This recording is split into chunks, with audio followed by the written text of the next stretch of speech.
The trade desk reported quarterly financial results that are sending the stock price crashing. As of this recording, it's down 32%.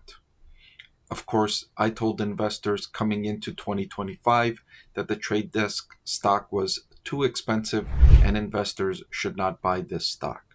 But what about now? What about after the stock price crash? Is it a buy on this dip? I'll answer that question in this video.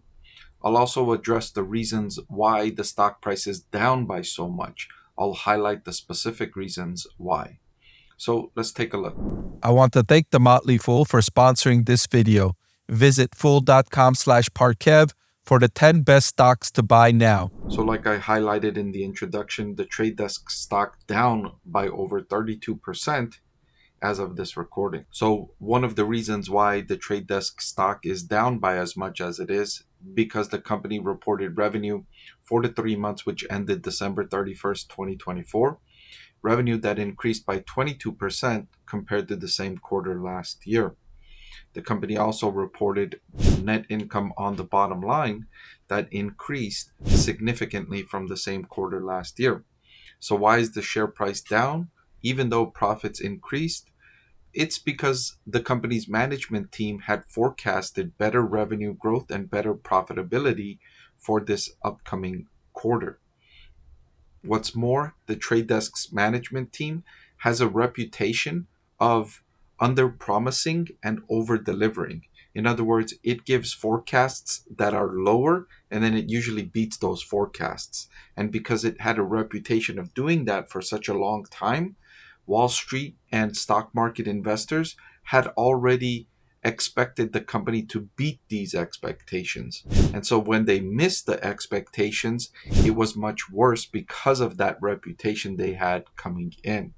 So this was a case of the company's prospects and expectations being so high, and then when it delivered its quarterly results, even though they were good results, right? Growing revenue by 22%, margins expanding, earnings per share expanding, all of which are good numbers.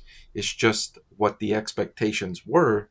They were so high coming into the quarter that they disappointed investors. Another factor that disappointed stock market investors was the trade desk's outlook for the first quarter of 2025.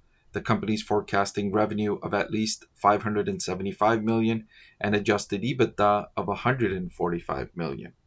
If you compare that with the current quarter, those would be decelerations again from current results.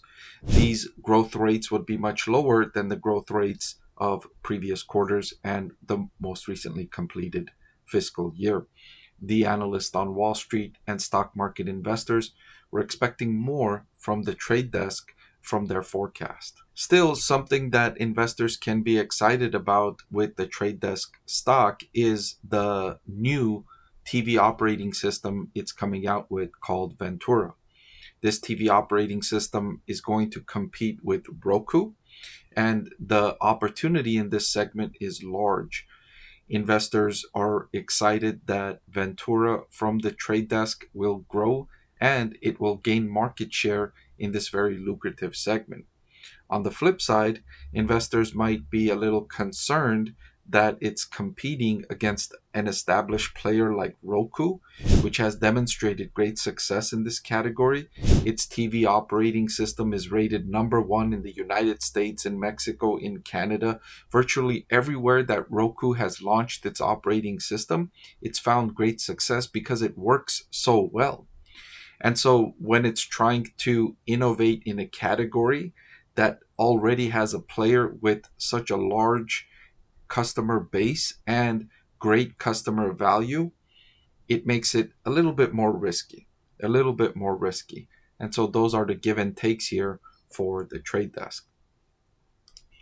Now, following the stock price crash, Roku's trading at a forward price to earnings ratio of 33, which is on the lower end of where it's traded for according to this metric going back 3 years. It's not the lowest it's been. It was briefly lower early in 2023, but it's close to being the cheapest it's been going back 3 years according to this metric.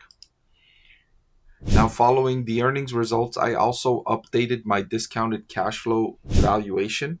and my intrinsic value per share stayed relatively the same when compared to when I did this valuation about 3 months ago. It didn't change by all that much, just a few dollars. And my intrinsic value per share is $55 for the trade desk stock. It's now trading at $82.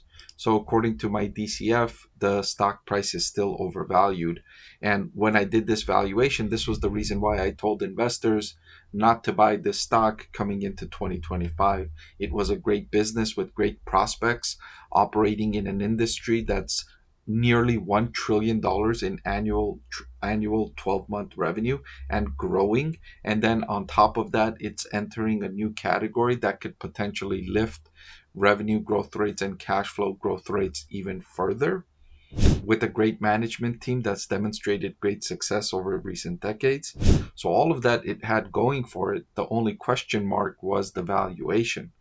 Still, even with this decline, it's still overvalued according to my DCF calculation, but according to the forward price to earnings calculation, it's now a better value.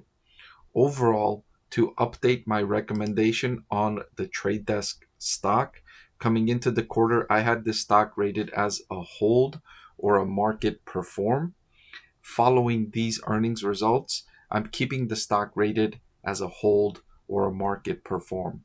I wouldn't be surprised, however, if over the next 3 months I upgrade this stock.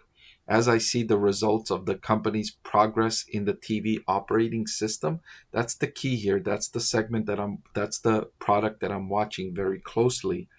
As I see updates to that product and how that market is absorbing this new product, I wouldn't be surprised if I update this recommendation. It's an exciting business in a great category. It's just a valuation. Even with the 30% drop off, the valuation still looks rich. And of course, the business deserves a premium valuation. I'm just not sure that this much of a premium is worthwhile at this point for the trade desk, but it's close. It's a great business. I would add it to my watch list and follow it closely for an opportunity to get into this business. Did you know that over 90% of the people that watch my channel are not subscribed? It'll really help support my channel if you hit that subscribe button. And oh, by the way, one of the benefits of being subscribed is that I take requests from subscribers more often than I do from non-subscribers. So if you prefer that benefit, please subscribe to the channel.